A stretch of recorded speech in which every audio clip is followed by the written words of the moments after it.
Imagina que tienes 5 años y que despiertas porque te dio pulmonía.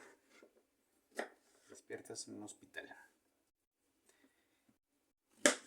Y como eres muy sociable, pues platicas con una vecinita que está en una cama a un lado tuyo.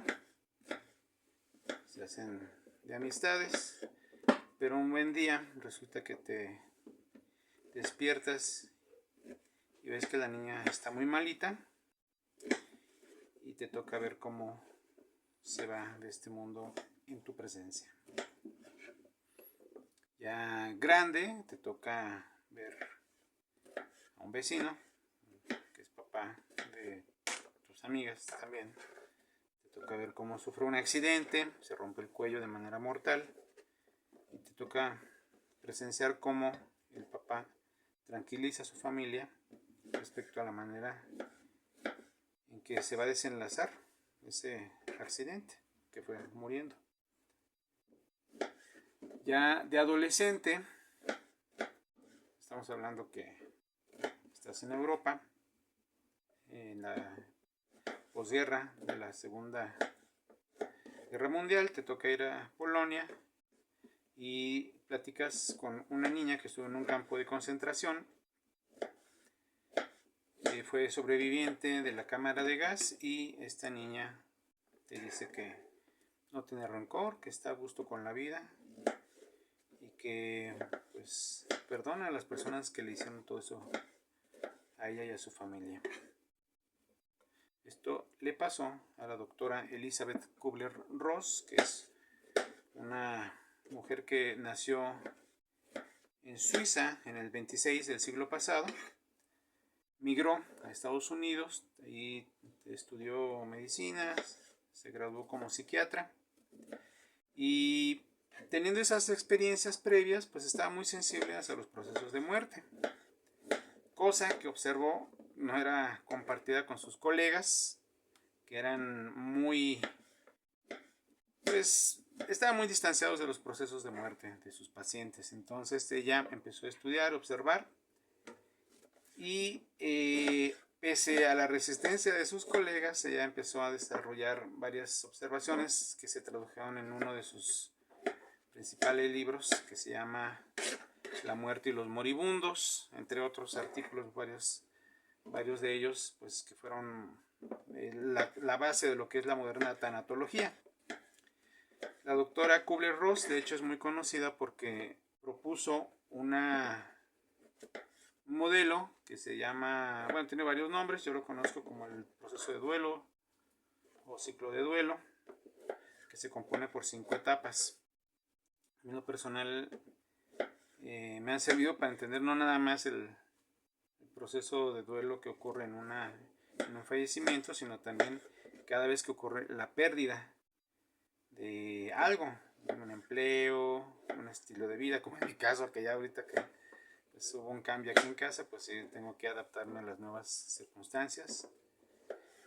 Y este proceso se compone de 5 etapas. La primera es la negación. En la negación se asume como un mecanismo de defensa donde la persona pues precisamente entra en ese periodo de shock donde la situación, la realidad no es tal, sino que es la que le gustaría que fuera antes de que hubiera ese problema, esa enfermedad, ese fallecimiento, esa condición crítica, ese despido X, ¿no? La segunda es la ira, cuando te das cuenta que pues no hay forma de que esa realidad cambie, es lo que es. Esa ira pues va hacia las circunstancias, fue un accidente, pues uno se enoja con el personal médico, con los enfermeros, con los camilleros, con el señor que no se fijó, que me atropelló, que la ira es proyectada hacia las causas que uno percibe como el origen de ese problema. Después la segunda etapa de la ira es seguida por el regateo. Tiene varios nombres, a mí me gustó mucho, o lo recuerdo más como el regateo, que es cuando la persona dice, si yo hago o dejo de hacer esto, ¿cambiará en realidad? O si yo me porto bien, me tomo la medicina, hago mis ejercicios, o si cuido bien a mi pacientita, o si yo volverá a hacer todo como antes. Esa es la etapa del regateo, donde uno está negociando permanentemente con la realidad, pero te das cuenta que no importa lo que regatees, las cosas no van a cambiar. Y ahí es donde lo que era la ira, ahora en vez que sea proyectada hacia afuera, ahora es introyectada hacia adentro. Pues lo interpretan como esa explicación de la depresión, donde la persona llega a ese punto donde empieza a auto reprocharse, a darse cuenta que las cosas ya no van a mejorar, van a estar de ahí para abajo o peor. Y bueno, si todo marcha bien, en el mejor de los casos, pues se llega a una última etapa, que es la aceptación, que cuando la persona se da cuenta de que así son las cosas y está bien. De hecho, hay una frase que yo escuché hace mucho tiempo que me gustó mucho, que es cómo se representa esta etapa, que es: por todo lo que fue, gracias; por todo lo que vendrá, sí. Y es en ese momento cuando la persona entonces alcanza la paz, la esperanza, y pues puede venir entonces otro ciclo.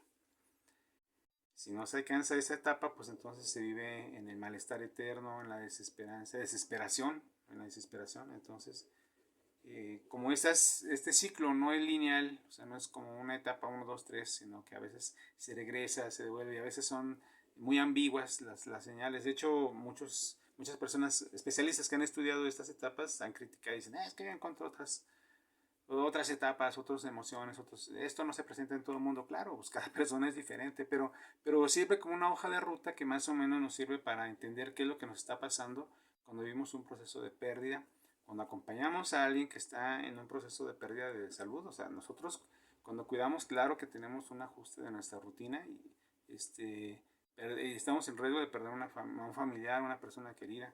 Si hubo otro tipo de pérdidas, pues claro que se vive ese proceso. Pero bueno, aquí el punto está en que vale la pena reflexionar en qué momento estamos de este proceso, ver qué tanto nos da sentido, y pues ver de qué manera lo afrontamos. A final de cuentas es un proceso que nos permite que cuando se termine, pues si todo marcha bien, entrar a una etapa de paz y tranquilidad. A veces dura mucho tiempo, a veces es muy rápido. No hay una regla, desde luego.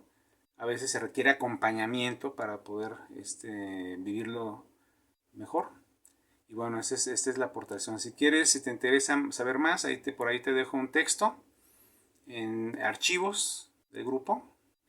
Y pues ahí, si te interesa, luego lo revisas y ya comentamos a ver qué tal. Chao.